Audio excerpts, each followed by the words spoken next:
Bonsoir Firmin Zokou.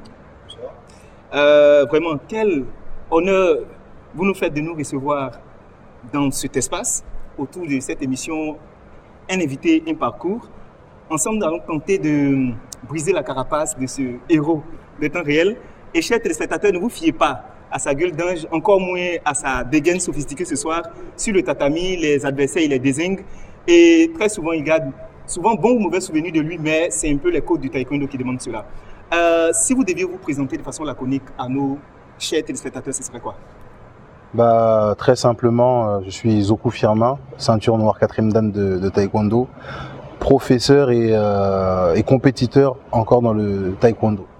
D'accord, mais d'où vous vient ce coup de cœur pour les arts martiaux et plus spécifiquement pour le taekwondo?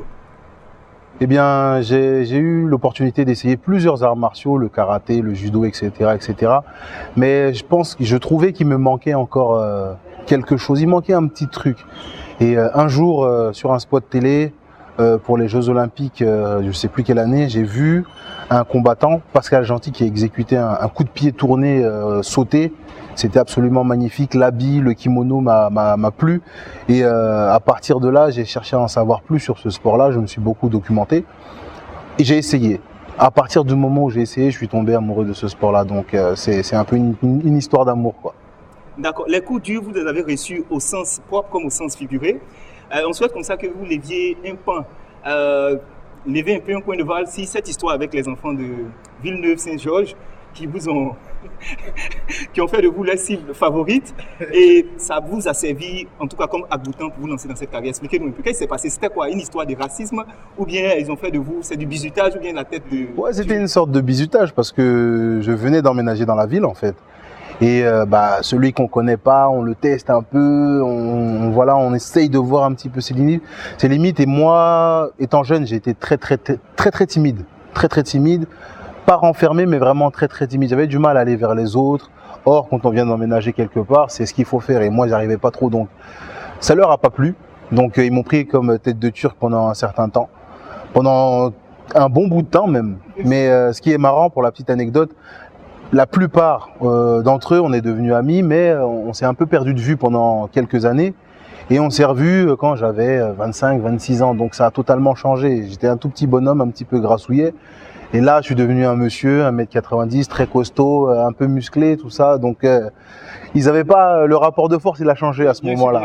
J'en ai pas profité, mais bon, ça m'a bien fait rigoler quand même. D'accord. Alors, tandis que plusieurs Africains... lutte pour avoir la tunique française sur le dos, vous avez plutôt fait le chemin contraire, vous avez décidé de venir défendre les couleurs nationales. Qu'est-ce qui préside à cette décision? C'est vrai que j'ai commencé le taekwondo en France, j'ai beaucoup combattu en France, j'ai beaucoup tourné en Europe, etc.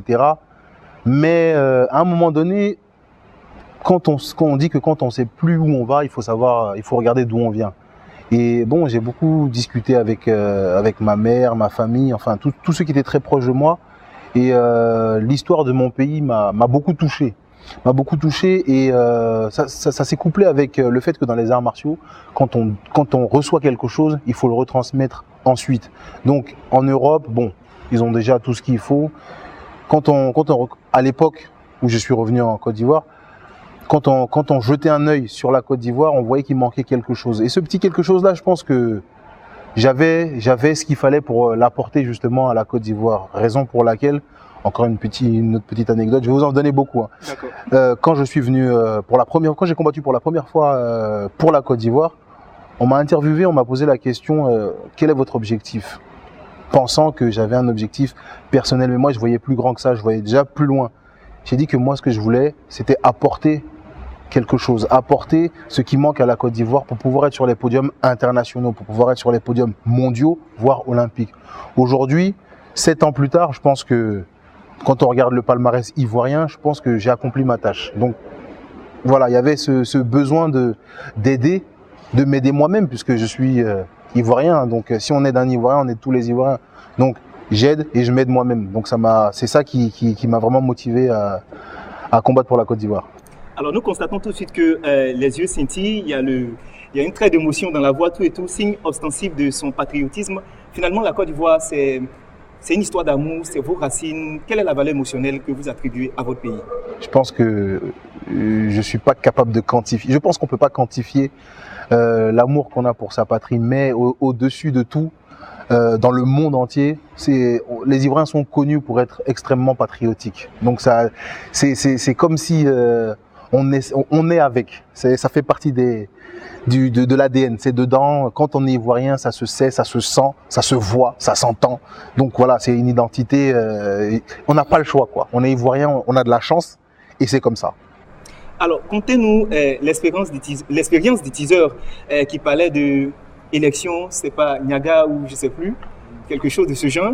Et comme c'était comme une prémonition finalement, parce que l'action que vous avez portée, on a vu par la suite ce qui s'est passé. Contez-nous d'abord dans quelle atmosphère vous avez participé et dans quelle objectivité vous avez bien voulu accorder votre image et votre voix dans cet élan national pour avoir des élections apaisées. Je pense que tout un chacun, on a le devoir d'apporter la paix. La paix, c'est quoi? C'est un grand mot, mais la paix, ça commence par quoi? Ça commence par dire bonjour aux voisins, ça commence par saluer, ça commence par un petit sourire. C'est ce genre de petites actions qui font que petit à petit, on obtient quelque chose de beaucoup plus grand. La paix, ça passe par tout un chacun. L'élection, c'est pas Niaga, on a vu ce qui s'est passé dans les élections précédentes, etc. Et je pense qu'aucun Ivoirien, peu importe d'où il vient, peu importe son ethnie, aucun Ivoirien n'a envie de voir un autre Ivoirien pleurer, n'a envie de voir un autre Ivoirien mourir ou verser du sang. Donc c'est dans cette optique-là que j'ai fait ce slogan-là. Élection, c'est pas Niaga. On est dans un pays démocratique. Les élections sont là justement pour éviter ça. Et je pense que c'est important quand même de rappeler que peu importe l'élection, ça ne vaut pas la vie d'un Ivoirien. Nous avons constaté qu'il y a ici une crise politico-militaire. Et le patriote, jusqu'au bout des ongles que vous êtes, a certainement vécu ça très difficilement. Contez-nous un peu comment vous avez entendu de savoir que votre pays est divisé, qu'il y avait la crise politico-militaire. Comment vous avez vécu ça? Comme je dis tout à l'heure, aucun Ivoirien n'a envie de voir un autre Ivoirien souffrir. Donc, d'où je me trouvais à ce moment-là, ça a été très difficile pour moi, d'autant plus que justement moi, les autres, l'équipe nationale de taekwondo, nous avons pris la décision d'aller combattre justement pour faire flotter le drapeau ivoirien dans d'autres pays, pour montrer que on est un peuple soudé, qu'on est un peuple uni. Et ça me fait mal que malgré ce que nous on fait, ça se passe quand même mal dans notre pays. On se bat pour pas que les Ivoiriens se battent entre eux. Donc quelque part, ça fait un peu mal aussi de voir que on n'a pas échoué, mais le message n'est pas passé. Le message n'est pas passé. Le message ne passe pas. Le message n'est pas passé. Si vous voyez, moi, je mets des vidéos, je mets des montages, etc., pour montrer que, être champion, c'est le sommet de l'iceberg, mais en dessous, il y a du travail, etc. Et si je le fais, c'est pas uniquement pour moi, c'est pour tous les Ivoiriens. Donc, quand je vois que malgré tout ça, derrière, ça se passe pas très bien dans le pays, forcément, ça fait très mal.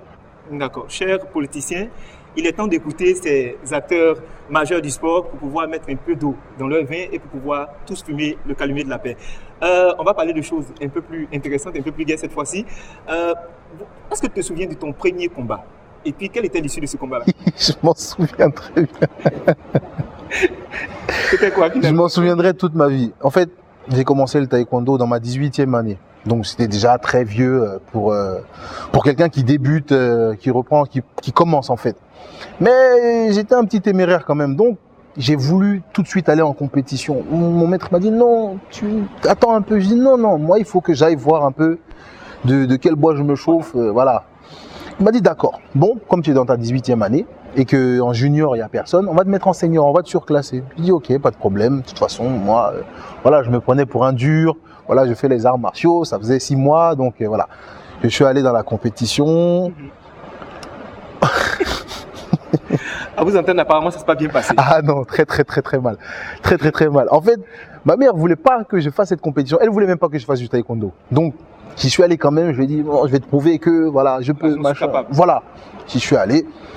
On a salué et j'ai rien compris au film. J'ai absolument rien compris. Ça tournait court. Hein. Là, j'ai cligné des yeux, j'ai fermé les yeux. Au moment où j'ai ouvert les yeux, il y avait un pied 43, je m'en souviens très bien, juste en face de mon visage. Poum.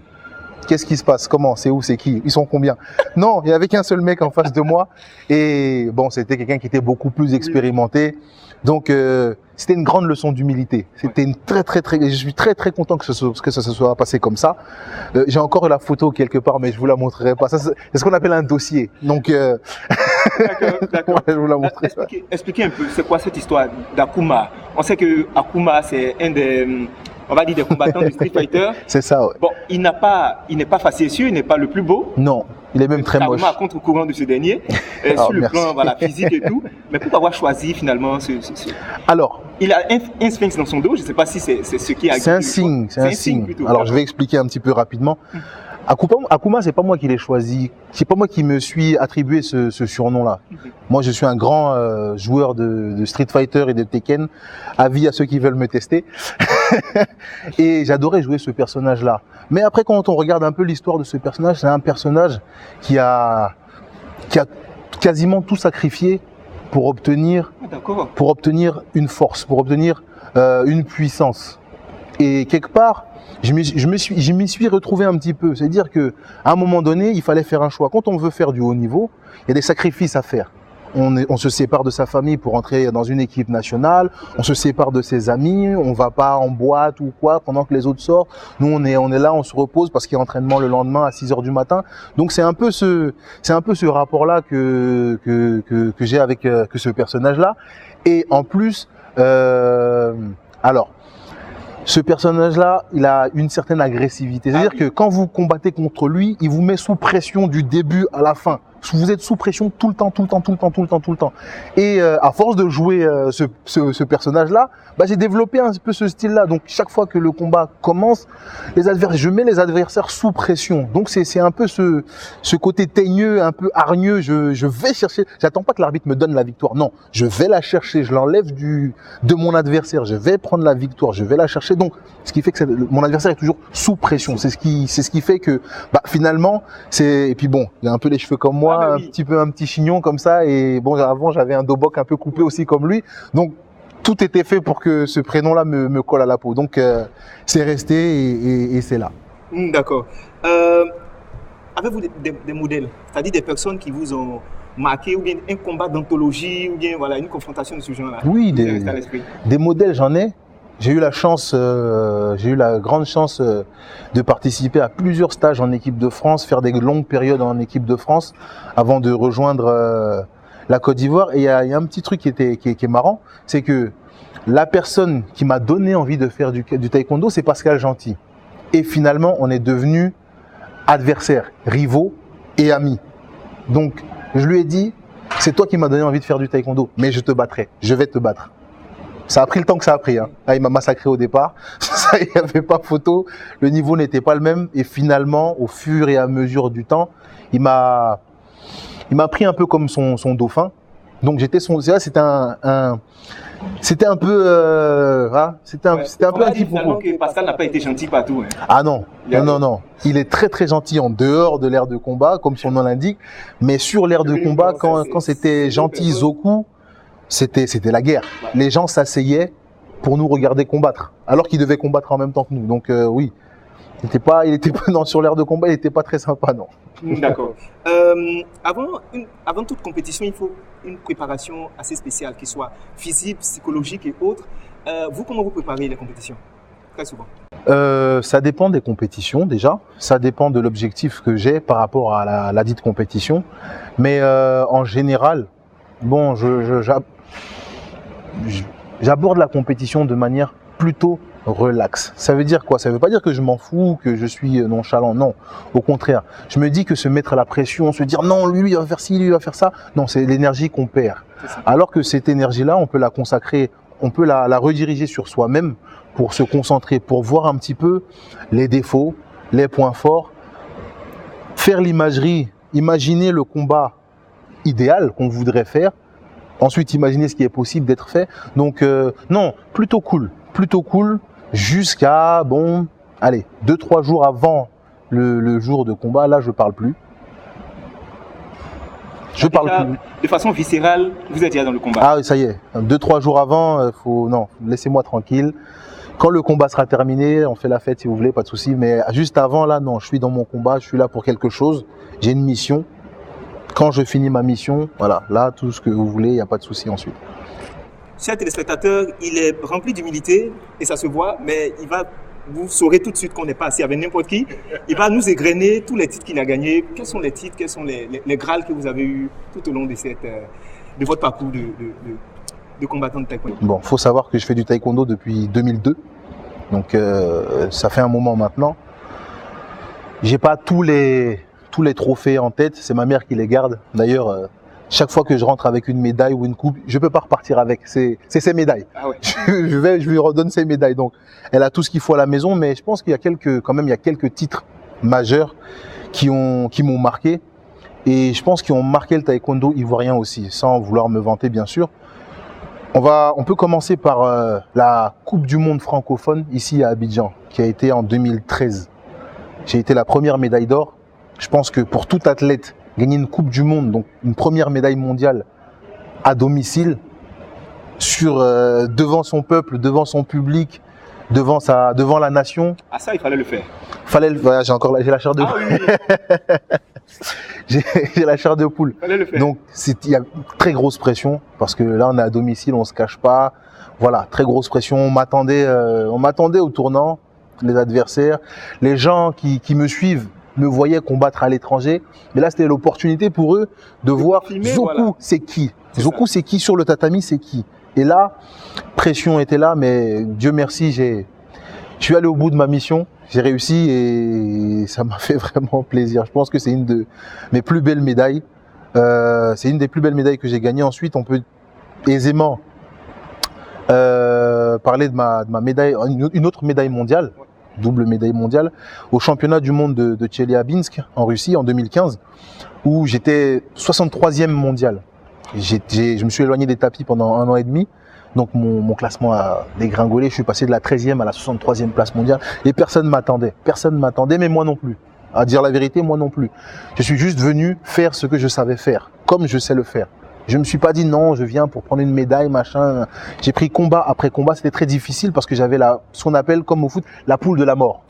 Dans ma poule, il y avait un champion d'Angleterre, un champion olympique, un champion du monde, un champion panaméricain. Ça veut dire que tout était fait pour que je perde à chaque tour. Mais je ne me suis pas démonté, j'ai fait ce que je savais faire et j'ai beaucoup prié aussi. Bien sûr. Il y a quelques images où on me voit, beaucoup prié aussi parce que c'était pas n'importe qui était en face de moi à chaque combat. Donc je pense que la combinaison de ces deux-là m'a permis de décrocher une première médaille mondiale depuis plus de 30 ans dans notre discipline. C'était la première médaille mondiale depuis plus de 30 ans et encore. Là, c'était un championnat du monde, non pas une coupe du monde. Donc, on peut dire la première médaille d'un championnat du monde. Ce qui est une double fierté, parce que c'est à ce moment-là, à ce moment précis, que ma promesse a été tenue pleinement. Je suis venu pour vous montrer que c'est possible. On peut, je peux, vous pouvez. Si moi je peux le faire, vous pouvez le faire. Et derrière, on voit les résultats. Il y a Cissé Cheikh qui est champion olympique, Babi Ruth qui est médaillée de bronze olympique, Babi Ruth encore qui est championne du monde. Moi, je suis fier parce que c'est pas grâce à moi, mais je leur ai montré que c'était possible. Je leur ai montré qu'ils avaient ça en eux, mais ils y croyaient pas. Je leur ai dit, vous pouvez le faire, vous allez le faire, vous verrez. Et voilà. Et aussi, dernière petite chose, j'ai eu l'honneur, le grand honneur d'être décoré par la nation. Ah oui. Je suis chevalier de l'ordre national du mérite sportif. Donc ça, cette décoration vraiment qui a fait couler beaucoup de salive, beaucoup d'encre et puis qui a positionné finalement Zoku à une dimension, on va dire, voilà, au Panthéon finalement. C'est pas n'importe quoi quand même. Se retrouver en face du président de la République et puis recevoir tous les honneurs de l'État, c'est quand même bien. À vrai dire, sur le coup, je m'en suis pas rendu compte. J'étais très content, c'est bien, il y a du monde. Mais c'est après quand on s'éloigne un peu de la discipline et qu'on prend un peu la mesure. Bon, j'ai fait ça. Ah ouais, j'ai fait ça quand même. Il y a combien de personnes? Ouais, pas tant que ça, hein. Ouais, quand même. J'ai fait quelque chose quand même. Donc oui, je suis fier de moi. Mais bon, c'est pas fini. Bien sûr. On est que, on va dire, à l'étape première même de cette grande odyssée qu'on vous souhaite. vous avez une relation avec les autres sportifs. Lorsqu'on va sur les réseaux sociaux, on voit que vous les encouragez. Il y a des images avec Mété, avec Cissé Cheick, avec Babi Ruth, même avec d'autres personnes qui ne sont pas forcément du microscope sportif que vous abordez. Je voulais que vous puissiez nous expliquer un peu quel rôle vous jouez auprès de ces personnes-là.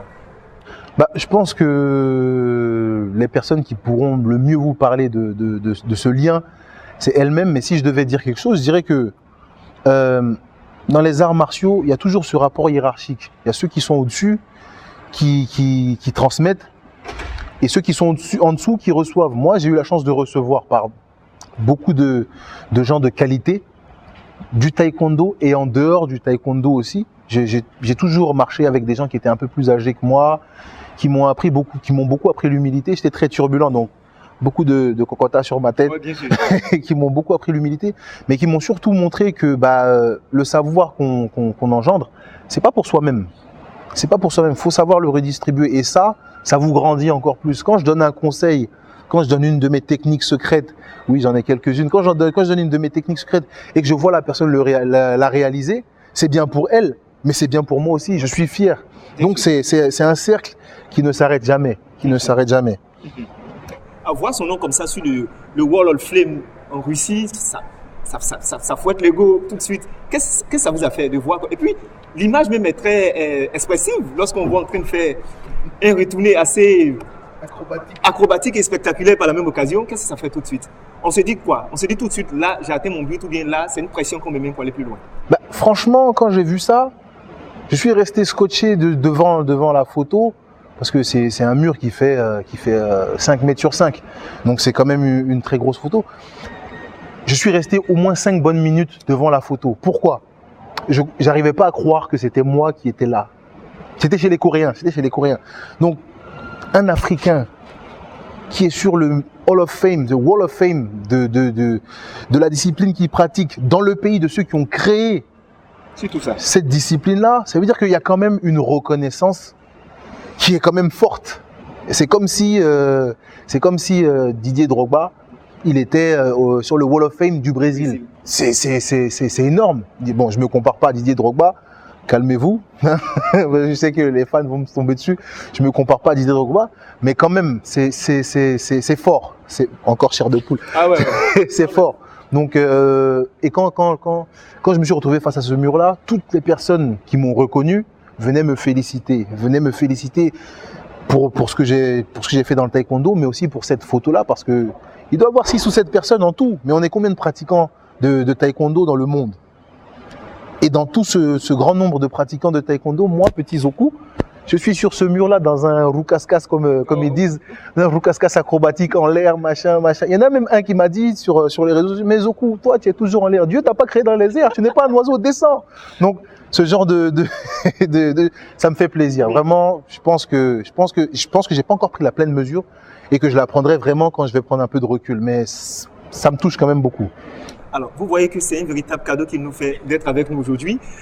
On fait un peu de coq à l'âne, on passe à un sujet à un autre. Le but, c'est de voir qu'est-ce qu'il y a sous le capot et de parler là-dessus. Est-ce que vous avez une phobie? Quelque chose qui vous effraie, une peur bleue? Mais c'est ça. Les téléspectateurs veulent savoir. Ils veulent tout savoir de filmer Zoku. Une peur bleue, quelque chose qui fout la frousse? Ouais, complètement. Déjà, j'aime pas la hauteur. Ah, d'accord. J'aime pas la hauteur du tout. Parce que quand j'étais petit, on se trouvait dans un immeuble et il y avait une barrière sur un balcon et la barrière est tombée. Et je me suis retrouvé au bord du précipice au 5e étage. Donc non, c'est resté. Et quand je suis au bord je me mets un peu sur le côté, je me décale un peu, voilà, sécurité, machin. Non, je supporte pas le vide. Et ah purée, j'aime pas les insectes rampants. Non, les grosses araignées et compagnie. C'est pas une phobie, mais plus loin je me trouve d'eux, mieux je me porte. D'accord. Les adversaires de... On n'a pas le droit d'avoir des insectes. Alors, les adversaires de Filmer Zoku, vous savez que faire, que déposer dans sa chambre ou bien sur son lit pour réussir à le battre après. Pour vous, quel est le plat esquis, le meilleur plat ivoirien? Là, il y a match. Hein. Ah bon? Là. On est preneur. Bon, bon, déjà, là, tout le monde sait que Zoku aime la loco. Ça, c'est de notoriété publique. À loco. Chaud, froid, j'aime la loco. On rappelle pour les profanes que la loco, c'est des tranches de bananes qui sont frites, qui sont voilà, grillées à l'huile et tout. Voilà. Déshabillé de bananes. Voilà, déshabillé de bananes. Voilà. Comme disent nos amis.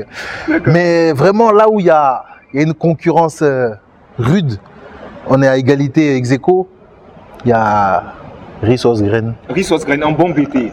Ah, un classique du genre. Un classique. Ah, ça, c'est... Avec le saka. Merci. Ouais, ça passe, Merci beaucoup. Ça Et la sauce arachide. Sauce arachide. Non, ces deux-là, c'est terrible. Quand je suis dans une préparation de compétition et je vois les gens manger ça, non, je me fâche. Pourquoi vous mangez ça? Vous savez que moi, je peux pas... Non, je me fâche. Pour vous, le meilleur artiste de tous les temps ivoiriens, c'est qui? Ouh, ivoirien, oui. De tous les temps. Ouais. Génération passée, lequel vous a marqué quand vous écoutez la chanson, vous dites ça, il y a du talent? Je vais paraître vieux jeu, je dirais Baïs Pinto. Ah ouais, le Rossignol. Merci. Ah, merci à lui. D'ailleurs, vieux père, si tu m'entends, faut faire un se croiser. On ne sait jamais. Voilà. Passe un petit message. C'est vraiment un talent, un concentré talent. Oui. Les chansons sont plus, elles sont la voix, les paroles, le texte, les paroles me touchent. Mais je dois quand même, juste en dessous, un artiste Zouglou quand même. Lequel? Petit Denis. Petit Denis. Ouais, Petit Denko. Denis. Ouais, Denko. Toi aussi, si tu m'entends, je suis là. Hein. Faut faire, on va se voir. Est-ce que Fimé Zouglou est bon danseur? Jadis, quand j'étais un peu plus jeune, nous avons enflammé les pistes de danse. Ouf, il y a mon nom quelque part là, voilà. J'étais un grand swinger même. Ah là là là. Bien sûr. Vraiment, c'est une grande. J'adore la danse. J'ai été danseur moi-même. D'accord. J'ai fait du breakdance, j'ai fait de la salsa, beaucoup de zouk. Ah oui, un bon lover. Avoir des problèmes. L'équipe de football. L'équipe de foot que vous supportez. Alors, je suis pas très foot. Ah d'accord. Je regarde des matchs de temps en temps. Je suis amateur des belles actions, le beau jeu. Mais j'ai pas d'équipe vraiment à proprement dit. Mais des joueurs. Oui, des joueurs. On se refait le classico. Entre Cristiano Ronaldo et Messi, pour vous, c'est qui le meilleur? Franchement, je suis désolé, mais Cristiano, c'est le meilleur. Même moi, en tant que technicien en taekwondo, j'adore la bonne technique. J'adore la polyvalence. Et je pense que il a la palette du il a tout ce qu'il faut. Une chose est sûre, sa cote de popularité vient de chuter. C'est clair. Quelle place occupe Dieu dans tout ce parcours et dans toute cette carrière-là? Ah, mais il est à la base de tout. Il est à la base de tout. Je pense que le parcours d'un sportif est très complexe. Il y a des hauts, il y a des bas, il y a des hauts, il y a des bas. Parfois, on s'éloigne du sport, on se rapproche. Voilà.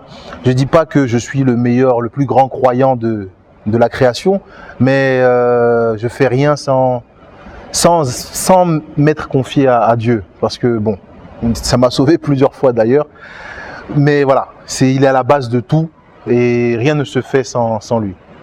Pensez-vous que l'émergence de l'Afrique est possible? Et si oui, quelle serait la recette à utiliser, les conseils que vous donneriez? Mais oui, l'émergence elle est possible, bien sûr. Faites comme Zoku Firmin, c'est-à-dire allez prendre le savoir là où il est, ramenez-le chez vous. Ramenez-le chez vous. Comme j'ai expliqué tout à l'heure, en moins de 10 ans, on est passé d'une fédération bonne au niveau international à une fédération olympique où on peut se targuer d'avoir 2 médaillés olympiques. Combien de pays en Afrique ont ce vivier-là? Pas beaucoup. C'est possible. L'émergence est possible, mais je pense que il faut éviter de laisser nos jeunes intellectuels, nos jeunes sportifs, notre élite partir et rester là où elle s'en va. Je suis né en Côte d'Ivoire, j'ai quitté la Côte d'Ivoire très tôt.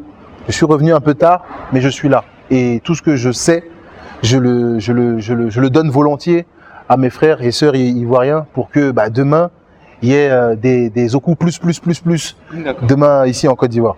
En parlant d'émergence, je saisis la balle au bon. Quel commentaire vous faites de l'émergence du taekwondo en Côte d'Ivoire? On a vu aujourd'hui que le taekwondo a grappillé beaucoup de médailles ces temps-ci. Et on voit qu'en termes de positionnement, il y a beaucoup plus de considération, tout et tout, avec des champions mondiaux qui sont suscités à chaque fois. Quel commentaire vous faites? Mais je suis très heureux, personnellement. Personnellement, je suis très heureux parce que c'est un travail qu'on a posé avec, en association avec la fédération de taekwondo. Parce que ce n'est pas juste les athlètes. Il y a vraiment une combinaison de forces de la fédération qui a fait beaucoup d'efforts pour soutenir les athlètes, pour leur permettre aussi d'aller aux compétitions, parce que si on ne se rend pas aux compétitions, on ne se fait pas voir, on ne peut rien gagner si on n'est pas en compétition. Donc il y a cet effort-là qui a été fait de la fédération ivoirienne de taekwondo, que je remercie, parce qu'elle m'a aussi permis, moi, d'émerger, justement, et de me faire connaître de la nation ivoirienne. Donc oui, moi je ne peux qu'être fier. Je ne peux qu'être fier et vraiment très heureux. Et là, nous sommes sur le terrain des hypothèses. Si pas extraordinaire, Firmin Zokou devenait président de la République, quelles seraient les premières réformes que vous prendriez tout de suite là? Je donnerais le pouvoir à quelqu'un de beaucoup plus capable que moi. Oh, humilité. Non, là c'est moi maintenant qui est. Là c'est moi qui ai les poils maintenant. Là, donc, comme vous constatez que peut-être vous n'avez pas tous les attributs qu'il faut, vous le passerez à un autre. Je pense que certains devaient suivre ce conseil-là parce que vouloir s'éterniser au pouvoir, après, ça crée des remous sociaux. Et puis, ouais, non, ça se voit. Après, la population qui s'élève, tout et tout, mais on ne va pas s'aventurer sur ce terrain glissant. On va rester dans le domaine du sport. Voilà. On a vu, il y a eu l'attentat de Grand Bassam, par exemple, que tout le monde a condamné avec la dernière énergie. En quelques mots, tu penses quoi des actes terroristes où tu devais passer un message? Ce serait quoi? Expliquez-nous. Qu'est-ce que vous voulez? Qu'est-ce que vous voulez? Qu'est-ce qu'on a que vous voulez? Qu'est-ce que vous voulez qu'on a refusé de vous donner? Tuer des gens, bon, vous les tuez, ils sont morts. Et puis quoi? Derrière, vous avez quoi? Vous gagnez rien. Vous gagnez rien. Et les familles qui perdent, c'est les familles qui perdent. Donc, plutôt que de choisir cette voie-là, je pense que s'il y a le dialogue, avec le dialogue, on peut toujours arriver à un résultat positif. C'est tellement bien dit. On va lever un côté intimiste. Vous savez, il y a toujours dans les yeux bon là, belle gueule, épaules de catcheur, physique des déménageurs, les abdos, les tablettes et autres. Est-ce que Firmin Zokou a eu des propositions indécentes ou voilà, des personnes qui ont approché, c'est-à-dire entre deux couloirs, il y a voilà, une dame qui vient vous happer comme ça, qui dit bon, Firmin, voici ce que je veux et autres. Est-ce que c'est fait une fois? Je dirais pas de manière aussi directe, mais vous savez, être un idiot, c'est un art. C'est un art. Il faut savoir être bête quand c'est nécessaire. Donc, toujours des petites allusions, des petites machins. Mais moi, subtil à demi-mot. Ouais, voilà. Mais moi, je comprends pas. Je comprends pas. Je comprends pas. Donc, on fait de ne pas savoir de quoi est-ce qu'on parle. Voilà. Celui qui ne sait pas vit heureux. C'est ça. Je ne sais pas, je n'ai rien entendu, c'est pas moi, j'étais pas là d'ailleurs. Voilà.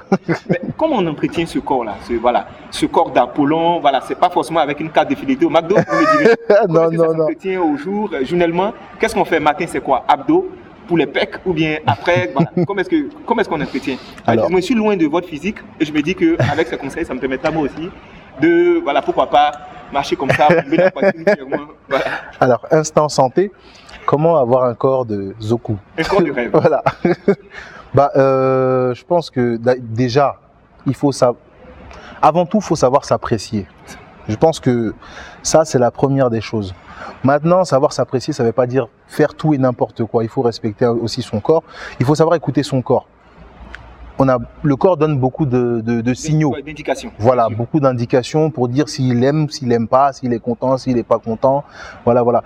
Je vais soulever un petit problème rapidement. J'espère que je vais toucher un petit peu les Ivoiriens. Il y a, en tant que professeur de taekwondo et coach personnel aussi, je vois qu'il y a un petit, comment dire ça sans froisser. Il y a un petit problème au niveau de la nutrition en Côte d'Ivoire. Il y a beaucoup de gens qui sont en surcharge pondérale, qui ont mal aux genoux, qui mangent massif, souvent tard la nuit. Voilà, c'est ce genre de choses-là qu'il faut éviter, justement. Essayer de manger à heure plus ou moins régulière.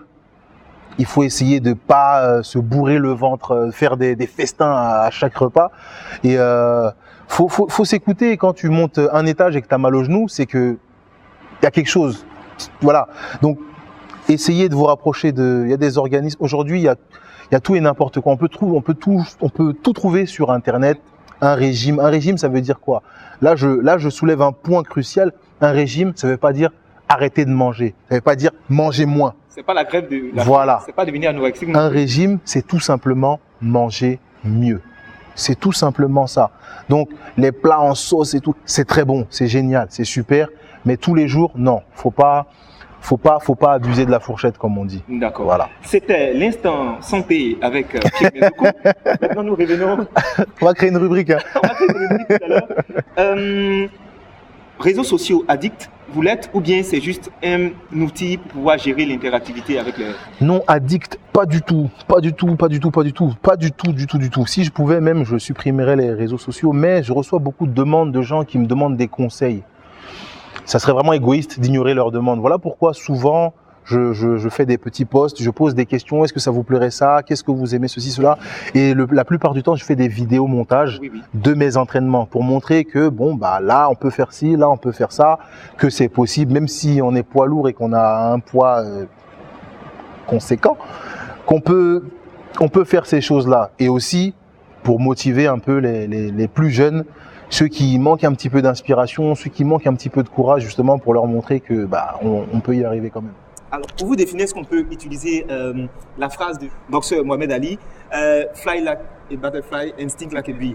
Parce que tout à l'heure, lorsqu'on est en train d'échanger, on a vu qu'un de vos partenaires a dit que vous avez la capacité, la gestuelle de bouger assez vite comme un semi-poids lourd, on dira, et puis l'agilité, voilà, de quelqu'un qui ne ferait pas votre masse finalement.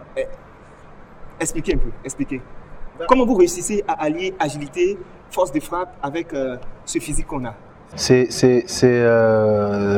un gros travail de recherche. Je me contente pas de faire ce que tout poids lourd fait. Il y a un travail qui est au-delà du taekwondo, c'est-à-dire là on va chercher dans les sciences biomécaniques comment le corps fonctionne, comment les articulations se déplacent, etc., etc. À partir de là, personnellement, dans mon coin, hein, j'émets des théories sur tel ou tel mouvement, sur telle ou telle rotation. J'ai un petit cahier où j'écris un petit peu mes trucs, mes petites théories. Et je prends par exemple aujourd'hui, je me dis cette semaine, je vais tester cette théorie-là. Parfois ça marche, parfois ça marche pas. Donc en vérité, il n'y a rien d'exceptionnel. C'est juste que j'essaye, j'ose, je tente. On voit les gens qui sont légers faire des papillons, faire 360 degrés en l'air. Je me dis, est-ce que moi je peux faire ça? Bon, je vais essayer. J'essaye, ça passe. Pourquoi ne pas continuer à le faire? Toujours en train de pousser ses limites. Exactement, exactement. Question qui va fâcher certainement, situation matrimoniale et situation parentale. Père, marié, non, voilà. Pas père, pas marié. Que apprendre? Vous voulez prendre mon cœur? Là, c'est même pas moi qui pose la question. Tous les internautes sont actuellement accrochés à vos lèvres pour savoir quelle est la situation du monsieur. Joker. Joker. C'est quoi le genre de femme de Fimi Nzokou? C'est quoi le type de femme qui, lorsqu'elle passe, le cœur fait boum, ça commence à battre la chamade aussitôt? Une femme féminine. Une femme qui... Pas une femme qui se met 4 kilos de maquillage, voilà. Une femme qui est, je pense que, une beauté simple. Naturelle. Qu'est-ce que j'entends par naturel? Là, je vais me mettre la moitié du réseau sur le... Je suis un grand fanatique du mouvement Napi. J'aime les femmes aux cheveux naturels. D'accord. Si tu as des cheveux naturels, tu marques des points. Voilà, donc celles qui ont des tignasses et des cheveux empruntés, là vous venez de mettre des points comme ça. Il a dit emprunté. Oui, bien sûr, emprunté parce qu'après on sait que c'est pas naturel, il y a la triche derrière. C'est quoi la journée type de Fimi Nzokou? On se lève le matin, qu'est-ce qu'on fait? Ça dépend si... Alors, il y a 3 cas. Le type de journée où je suis en vacances, le type de journée où je reprends l'entraînement, voilà, l'entretien, et le type de journée où je suis dans une période de préparation de compétition. Donc période de préparation de compétition, ça dépend où je me trouve aussi, soit en France, soit ici. Ici, entraînement, j'ai 2 entraînements par jour, voire 3. 2 entraînements par jour, 9h, 11h. course, conditions physiques, PPG, préparation physique générale, et 15h, 17h, voire 18h, taekwondo, technico-tactique, où on met les schémas, les stratégies en place, voilà. De l'autre côté, en France, comme j'appartiens à un club, le Paris Team Taekwondo, on a cours le soir, donc à partir de 18h, 18h, 20h, 20h30. Là, c'est taekwondo, mais je fais mon propre entraînement. J'ai un autre coach pour faire ma préparation physique, donc musculation, pompe, abdos. C'est un massacre, c'est un massacre. Quand je suis en vacances, comme tout un chacun, je fais rien. Non, je mens. Mais c'est vrai que j'aime bien paresser dans mon canapé, parce que c'est un luxe que j'ai très peu, voilà, j'aime bien paresser dans mon canapé, comme j'ai dit tout à l'heure, j'aime bien les jeux vidéo, j'aime bien Street Fighter, Tekken, deuxième invitation, et aussi j'aime bien écrire, j'écris des chansons, j'aide certains amis qui écrivent des bouquins, qui me disent, voilà, j'ai écrit ça, qu'est-ce que t'en penses, est-ce que c'est bien, donc je donne mon avis. Donc finalement, vous avez un côté fleur bleue, un petit côté lover, amoureux. Voilà. Lover, ouais, peut-être. Je pense que le mot. Pas forcément le macho plus dur.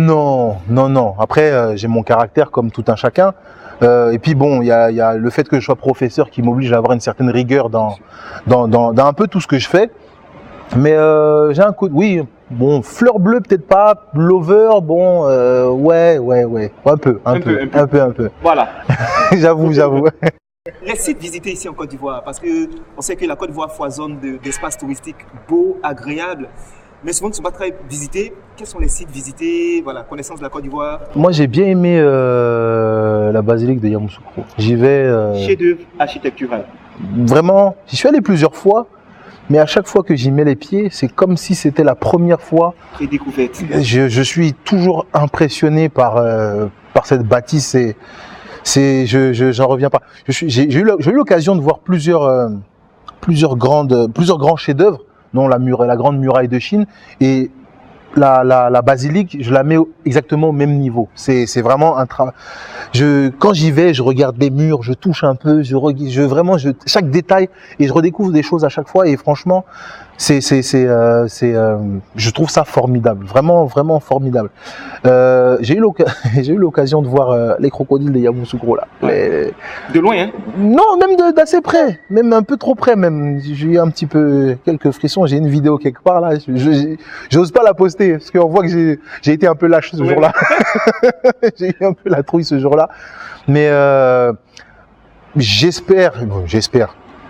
Je vais prendre le temps de voir un petit peu plus de choses en Côte d'Ivoire. C'est vrai qu'avec toute la masse d'entraînement qu'on a, on n'a pas forcément ni le temps, ni l'énergie. Parce qu'après l'entraînement, on est cuit.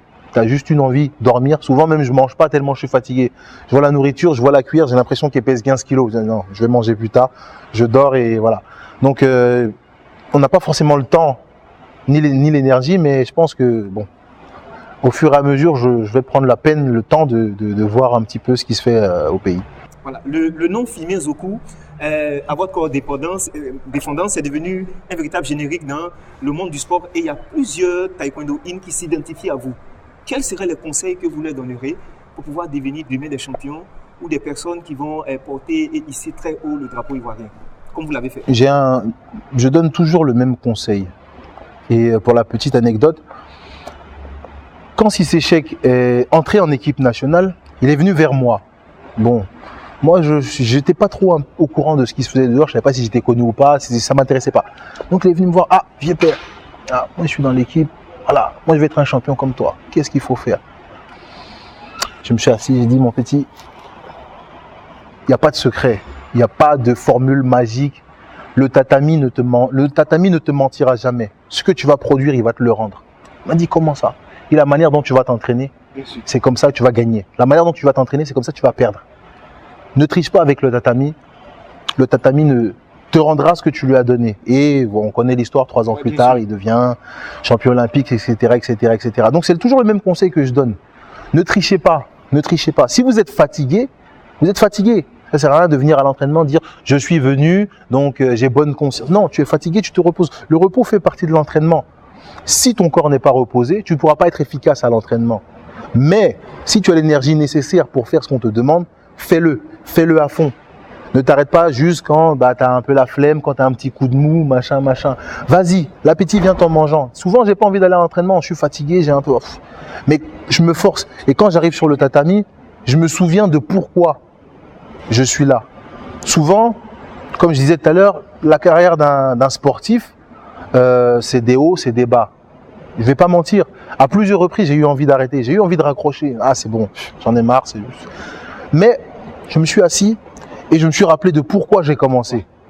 Pourquoi j'ai commencé à faire ce sport-là. Comment j'ai commencé à faire ce sport-là. Comme je disais, ma mère voulait pas que je fasse ce sport-là. Je prenais mon sac, je jetais par la fenêtre, j'attendais qu'elle fasse pas attention et je m'enfuyais pour aller à l'entraînement. Avec tout ça, quand j'ai un coup de mou, quand j'ai un coup de flemme, je me dis, je me souviens de ça et je me dis non, c'est pas parce que j'ai la flemme aujourd'hui que voilà. La flemme que j'ai aujourd'hui, si je l'accepte telle quelle, demain ça va devenir une habitude. Et non, j'ai trop souffert dans mes entraînements, etc. pour me permettre ce genre d'attitude-là. Donc, le secret, c'est qu'il n'y a pas de secret. Le secret, c'est vous. Qu'est-ce que vous allez faire? Comment vous allez faire? Pourquoi vous allez le faire? Si vous trouvez, on dit là où il y a un besoin, il y a un moyen.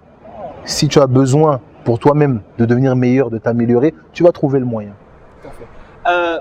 Quand vous voyez dans 15-20 ans, après le taekwondo, vous allez bien vous emmerder ou bien vous allez trouver une autre débouchée? Je vais pas me vanter, mais je fais beaucoup de choses en dehors du taekwondo. J'écris des histoires, j'écris des chansons, je chante moi-même à mes heures perdues, un peu sous la douche, un peu comme tout le monde, je pense. C'est ça. Bon, je me dis que c'est un yaourt juste à ce qu'on puisse voir un peu la proposition discographique. Parce que là, ça sera bien quand même. On dit le chanteur filmé Zoku qui soit un album. Ah, si Gadi Sey l'a fait, c'est possible. C'est possible. Donc pourquoi pas. Non, je pense pas que je vais m'ennuyer. D'autant plus que, comme je disais, je reçois souvent en inbox. Ah, mais maître, ouvre un club, nous on veut, machin. Des fois, ça devient même des menaces. Maître, si tu n'ouvres pas un club ici, là, nous, là, on s'arrête, hein, on fait pas un don. Je pense qu'il y a aussi cette autre carrière qui me tend les bras. Après 2020, je pense qu'on va jauger un peu, voir s'il est temps de laisser la place un petit peu à ceux qui machin, ou si j'ai encore quelque chose à apporter. À partir de ce moment-là, on verra. Mais après le taekwondo, non, je suis pas inquiet. Je suis pas inquiet dans le sens où bon, j'ai d'autres capacités, j'ai d'autres cordes à mon arc, donc non, pas inquiet du tout. Alors, chers téléspectateurs, c'était Firmin Zoku, offert sur un plateau d'or, sinon un plateau d'argent. On a fouillé sous le capot et on a réussi à casser la carapace du champion et ce petit côté intimiste qu'il voulait garder. Ça a été vraiment cool parce que c'est trop bien d'échanger avec vous. C'était vraiment bien. On n'a pas vu le temps passer, surtout. Le mot de fin serait quoi? À toutes ces personnes qui regardent et à tous ces fans que je vois en train de crier Firmin, Zoku, vous voulez dire quoi? Je leur dis, déjà, je voudrais mettre un truc à plat. Contrairement à ce qui se dit parfois, à ce que j'entends, je suis pas méchant. C'est vrai que je peux faire un peu peur parce que je souris pas tout le temps. Je suis un petit peu timide, donc quand je vois les gens, je m'approche pas trop. Je suis pas méchant, je suis très accessible, comme vous avez pu le constater aujourd'hui. Au contraire, j'aime beaucoup le contact humain, donc n'hésitez pas à venir me parler, à m'envoyer un petit message. Je réponds dès que je peux. En général, je réponds dans l'heure. Facebook, Instagram. D'ailleurs, si vous voulez me retrouver sur Facebook, mon Facebook, c'est Firmin Zox Zoku et mon Instagram, c'est Zox, Z-O-K-2-S. Très accessible et si vous avez quelque chose à me demander, n'hésitez pas. Si je peux le faire, je le ferai. Si je peux vous conseiller, je vous conseillerai. Maintenant, aux pratiquants eux-mêmes, comme je l'ai dit précédemment, il n'y a pas de tour de magie, il n'y a pas de secret, il n'y a pas de formule magique. Zoku Firmin, c'est un combattant, mais avant tout, Zoku Firmin, c'est un être humain. C'est quelqu'un qui s'entraîne tous les jours ou presque. C'est quelqu'un qui a fait des sacrifices pour en arriver là. C'est quelqu'un qui est fier de représenter son pays, qui est fier de représenter la Côte d'Ivoire. Partout où je vais, certains même trouvent que j'abuse. J'ai mon petit drapeau, j'ai toujours un drapeau caché quelque part. Tire ça, Côte d'Ivoire ici, Côte d'Ivoire là. Donc voilà, Firmin, c'est quand même quelqu'un je pense que c'est quelqu'un de simple, de cool. Je pense qu'on peut résumer comme ça. Pour les pratiquants, il n'y a pas de secret. Entraînez-vous, donnez-vous les moyens, n'hésitez pas, essayez, tentez. Vous allez parfois échouer, mais c'est dans la défaite, c'est dans l'échec qu'on comprend où se trouve la victoire. Donc n'hésitez pas à essayer de tenter. Voilà. Merci, c'était vraiment bien d'échanger avec vous. Véritable Merci à cadeau vous. de pouvoir échanger comme ça, sachant que vous êtes très demandé et que vous êtes un grand champion, on va le dire. Merci. Et on espère qu'il y ait encore d'autres films au cours.